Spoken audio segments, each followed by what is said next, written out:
This book apparently steals breath, annihilates souls, rearranges organs. Right, organ rearrangement. A visceral response noted by one reader, quite the anatomical claim. You think they needed a chiropractor after, or maybe just a stronger bookshelf, because another one said, and I quote, "This was a mess. You know it's serious when the sparkles come out for a mess." Indeed. Well, we are discussing The Songbird and the Heart of Stone by Carissa Broadbent today on Heart Book Radio, part of a larger series. Apparently it involves, let me see here, a former sun priestess turned vampire, Mische. A fallen chosen one.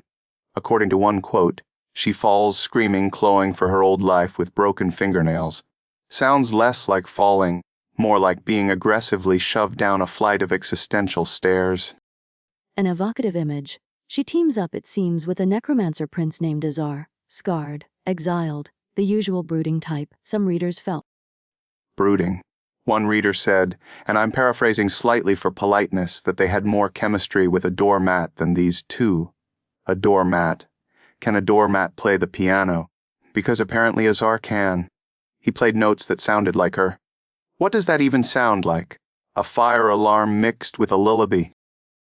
The specific notes weren't detailed, but other readers found the romance raw, healing, and genuine, even beautiful. There seems to be significant disagreement on the chemistry front, much like the pacing, actually. Oh, don't get me started on the pacing. People were fighting in the comments section. One side is yelling, "I was bored." Beyond bored, "I was frustrated." Another is screaming back, "It felt perfectly balanced with emotional depth, action, and romance." Who do we believe? The bored one sounds more honest. Usually. Honesty is subjective. One reader described the plot as slow, repetitive, and, frankly, kind of boring at times, particularly a journey through some sort of underworld. The Descent, I believe it was called. The Descent sounds like my last family reunion. They compared it to Dante's Inferno, but also, someone else called it, gender. Swapped vampire versions of April and Andy from Parks and Rec go on a really awful field trip to hell. Which is it? High literature or sitcom shenanigans with fangs and collecting God, cha-cheeks? That's what someone called the quest items, God cha-cheeks. Chachis. Yes. An interesting term for divine relics needed to resurrect a god of death, which seems to be the central quest objective, alongside Mische receiving conflicting orders from her old god, demanding betrayal. Complicated. It's a soap opera directed by Tim Burton after 3 espressos, and Mische. Readers either loved her or wanted to, quote, be her #1 hater. She's described as full of hope, courage, and kindness, but also making the most idiotic decisions. How can one person contain such multitudes of awesome and annoying? Human complexity, perhaps.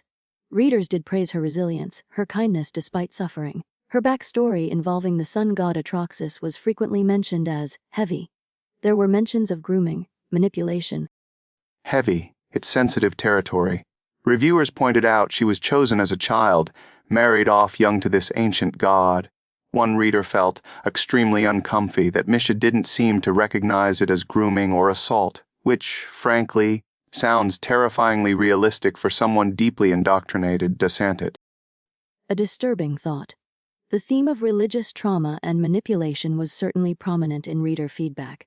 Many found her struggle with faith powerful, if heartbreaking. Heartbreaking, yes, like Asar's backstory too, dead lover, daddy issues, exiled, the classic tragic hero bingo card. But did he deliver?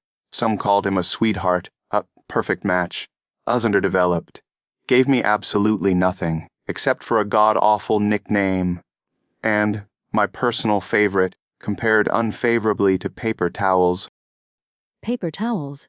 Yes, that comparison was noted, though others found him compelling, particularly his quiet love and the piano scene. "I just played the notes that sounded like you," he apparently said. See, paper towels don't do that. Unless they're very, very damp and make a sad squelching sound. Maybe that's what Mische sounds like. A damp paper towel explains the lack of chemistry some felt. An unlikely theory. Moving on, the violence level also drew comments. Graphic violence, gore and blood, even mild torture, were mentioned.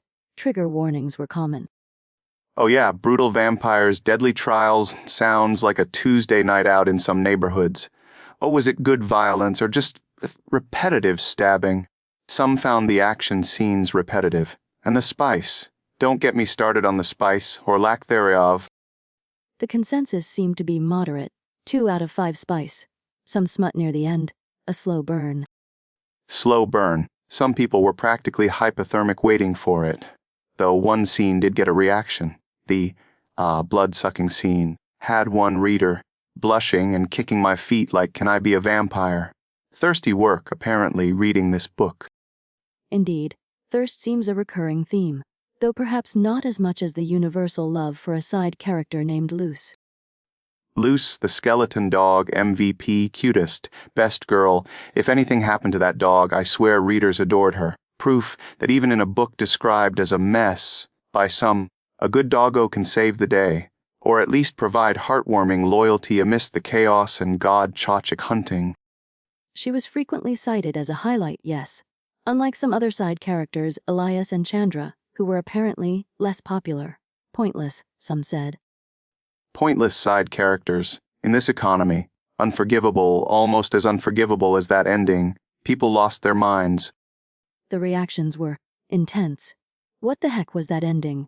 My jaw hasn't left the floor. Blows my whole entire shit. Screaming. Crying. Throwing my phone. Both in shock and for some annoyance. Annoyance because, they brought back a character, Daddy Vincent, apparently struts back in after everyone thought he was toast. Some readers were thrilled, screaming, shaken. Others were like, "I hate it when authors kill off characters only to bring them back. Let them stay dead." One called it pandering. Another, an amateur move, och. It certainly polarized readers. The shock value was undeniable, generating anticipation, but the method, divisive.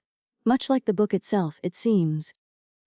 Okay, listeners, quick poll. That ending bringing back Vincent brilliant twist that made you gasp, or cheap stunt that made you groan. Let us know. One host thinks it depends entirely on how cool his entrance music was. The other probably thinks it was narratively inefficient. Efficiency wasn't the primary reaction noted, more emotional upheaval, which brings us to a verdict of sorts. The feedback suggests extreme reactions across the board. Praised world building, debated romance, divisive characters, a plot some found gripping and others a slog, and that bombshell ending. So for the Songbird and the Heart of Stone, my official Heart Book Radio rating is 3 out of 5, God Chuchiks collected, -1, paper towel love interest, point, plus a bonus point for Luce the skeleton dog, but docked half a point for making people compare the author unfavorably to Sarah J. Ma's final score, a confusing 2.5 out of 5 existential crisis. A unique metric. Perhaps listeners should simply investigate for themselves. The reactions indicate a book that evokes strong feelings: boredom, frustration, obsession, heartbreak, organ rearrangement. Exactly. You might love it. You might hate it. You might end up arguing with your door, mad about romantic chemistry. You probably need to read The Songbird and The Heart of Stone yourself to figure out which side of the beautifully titled, potentially messy asylum you belong on. Link in the description if you dare. A provocative invitation. Speaking of provocative, next week we're tackling a book reviewer's claim was dictated entirely by sentient sourdough starter with a vendetta against punctuation. Get ready, this is one host. And this is the other host. For Heart Book Radio.